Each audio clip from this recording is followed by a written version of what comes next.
دوستو، ایک رات فرعون نے خواب دیکھا۔ فرعون اس عجیب و غریب خواب سے بہت حیران ہوا۔ چنانچہ صبح اٹھ کر اپنے درباریوں، حکیموں، نجومیوں اور جادوگروں کو بلا کر ان سے اپنا خواب بیان کیا اور کہا کہ مجھ سے اس عجیب خواب کی تعبیر بیان کرو۔ ان سب نے کہا کہ ہمیں تھوڑا وقت دو تاکہ ہم دیکھ سکیں۔ حکمت دانوں نے کہا کہ ہم اس کی تعبیر اپنی کتابوں سے ڈھونڈتے ہیں، اور نجومیوں نے کہا کہ ہم ستاروں کی چال دیکھتے ہیں اور اس خواب کی تعبیر کے بارے حساب لگاتے ہیں۔ جادوگروں نے بھی اپنے علم اور عملیات استعمال کرنے تک کا وقت مانگا۔ چنانچہ سب نے اپنا اپنا حساب کتاب مکمل کرنے کے بعد آپس میں ایک دوسرے سے صلاح مشورہ کیا، اور پھر ان میں سے ایک آدمی نے یوں بیان کیا کہ اے فرعون، ہم دیکھتے ہیں کہ بنی اسرائیل کی قوم سے ایک بچہ ایسا پیدا ہوگا کہ بڑا ہونے پر تمہاری تمام مملکت خراب کر دے گا اور تمہاری بادشاہی کو ختم کر دے گا، اور سب لوگ اسی کے زیر سایہ ہوں گے۔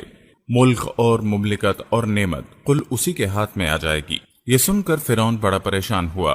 فرعون نے حکم جاری کیا کہ سارے شہر میں منادی کرا دو کہ جتنے بنی اسرائیل ہیں، آج سے کوئی مرد اپنی بیوی کے ساتھ ہم بستر نہ ہونے پائے، اور نہ ہی کوئی عورت اپنے شوہر سے ہم بستر ہو، اور جو کوئی حکم عدولی کرے اسے قتل کر دو۔ اور اپنے خاص آدمیوں میں سے ایک ایک کو بنی اسرائیل کے ہر گھر میں متعین کیا کہ حکم عدولی کسی صورت نہ ہونے پائے۔ تب فرعون کے ڈر کے مارے کوئی آدمی اپنی بیوی سے مباشرت نہ کرتا، مگر تقدیر الہی کے آگے کوئی چارہ نہ تھا۔ باوجود اس تنبیہ اور تحدید کے اس 3 دن کے اندر جو نجومیوں نے کہا تھا، روز موعود میں وہ بچہ یعنی حضرت موسیٰ علیہ السلام ماں کے شکم میں آئے۔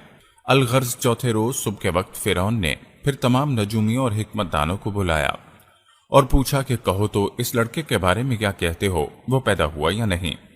تب انہوں نے اپنے اپنے حساب کتاب لگائے اور انہیں گن جوڑ کر جواب دیا کہ وہ لڑکا شب گزشتہ کو اپنے باپ کے سلب سے ماں کے رحم میں آ چکا ہے۔ تب اس ملعون نے تمام سپاہیوں اور پہرے داروں کو حکم دیا کہ بنی اسرائیل میں جو بھی لڑکا پیدا ہو اسے مار ڈالو، اور لڑکیوں کو زندہ رہنے دو، اور اس مردود کے حکم پر اسے خود مار ڈالتے۔ اور اس کے علاوہ اس ملعون نے بنی اسرائیل کے ہر گھر میں ایک ایک قبطی کو تعینات کیا ہوا تھا جو بچے کی پیدائش پر دیکھتے، اگر لڑکا ہوتا تو اسے مار ڈالتے، اور اگر لڑکی ہوتی تو اسے زندہ چھوڑ دیتے۔ پس بنی اسرائیل کو فرعون نے دکھ میں رکھا ہوا تھا۔ ان کے بیٹوں کو قتل کرتا، اور اس کی طرف سے قبطی عورتیں آ کے بنی اسرائیل کی عورتوں کی پیٹھ پر ہاتھ پھیرتیں۔ غیر محرم آ کے حمل دیکھتے، پیٹ سے ہے یا نہیں۔ چنانچہ ارشاد باری تعالیٰ ہے، اور جب چھڑا دیا ہم نے تم کو فرعون کے لوگوں سے کہ دیتے تھے تم کو بڑی تکلیف، ذبح کرتے تمہارے بیٹے اور جیتی رکھتے تمہاری عورتیں، اور اس میں آزمائش ہوئی تمہارے رب کی بڑی۔ فرعون ملعون کے آدمی آتے اور بنی اسرائیل کی عورتوں کے حمل دیکھتے کہ پیٹ سے ہیں یا نہیں۔ ادھر حضرت موسیٰ کی والدہ حمل سے تھیں۔ ایک دن اتفاق ایسا ہوا کہ وہ روٹی بنا رہی تھیں کہ درد زچگی کا اٹھا، اور حضرت موسیٰ علیہ السلام تولد ہوئے۔ مانند آفتاب منور کے ان کے نور سے پورا گھر جگمگا اٹھا۔ ادھر حضرت موسیٰ کی ولادت ہوئے کچھ ہی دیر ہوئی کہ فرعون کے لوگ آ پہنچے۔ تب حضرت موسیٰ کی والدہ کو اندیشہ ہوا، اگر ان کو پتہ چلا تو ضرور میرے بچے کو مار ہی ڈالیں گے، اور اللہ سے دعا کر رہی تھی کہ تو ہی میرے بچے کو ان ظالموں کے شر سے اپنی پناہ میں رکھ۔ اس کی ایک شرح یوں بیان ہوئی کہ جب بنی اسرائیل کے لڑکے قتل کیے جانے لگے تو قبطی فرعون کے پاس پہنچے اور عرض کی کہ اے بادشاہ، اگر اسی طرح بچے قتل ہوتے رہے تو قریب ہے بنی اسرائیل میں لڑکے ختم ہو جائیں گے، تب ہمارے کام اور خدمت کون کرے گا؟ تب ملعون نے اعلان کیا کہ ایک دن پیدا ہونے والے بچوں کو چھوڑ دو اور دوسرے دن کے قتل کر دو، اور حضرت موسیٰ کی ولادت اس دن ہوئی جس دن کو چھوڑ دیے جاتے تھے، اور ملعون روز نجومیوں سے اس بابت دریافت کرتا۔ جب حضرت موسیٰ کی ولادت ہوئی تب انہوں نے بتایا کہ وہ بچہ حفاظت والے دن پیدا ہو چکا ہے۔ تب ملعون نے حکم جاری کیا کہ شہر میں دیکھو اور جس گھر میں نومولود بچہ نظر آئے قتل کر دو۔ پس جب فرعون کے لوگ جناب موسیٰ کے گھر پہنچے تو ان کی والدہ کو ڈر ہوا کہ یہ میرے بچے کو قتل کر دیں گے۔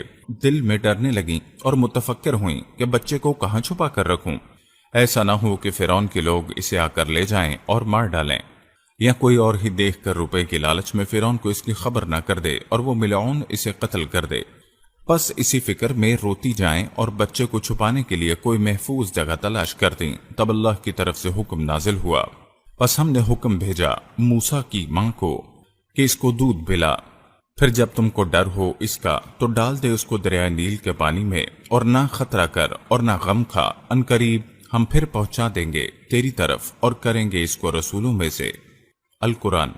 یعنی اللہ تعالیٰ نے حکم دیا کہ اے موسیٰ کی ماں، غم نہ کر، اسے دودھ پلاؤ، اور اگر تمہیں فرعون کی طرف سے اس کی جان کا خطرہ ہے تو اسے دریائے نیل میں ڈال دو، ہم خود اس کی حفاظت کریں گے اور جلد ہی اسے دوبارہ تمہاری طرف واپس بھیج دیں گے، اور تب تمہیں کوئی خطرہ اس کی جان کی طرف سے نہ ہوگا، کیونکہ یہ ہمارا رسول ہے اور یہی ہے جو فرعون کی مملکت کو تباہ کرے گا اور بنی اسرائیل کو حفاظت کے ساتھ فرعون کے ظلم سے نکال لے جائے گا۔ پس حضرت موسیٰ کی والدہ یہ بشارت سن کر بہت خوش ہوئیں اور کسی بڑھئی کی تلاش میں گھر سے نکلیں تاکہ ایک صندوقچہ تیار کروا سکیں جس میں رکھ کر جناب موسیٰ کو دریائے نیل میں بہا سکیں۔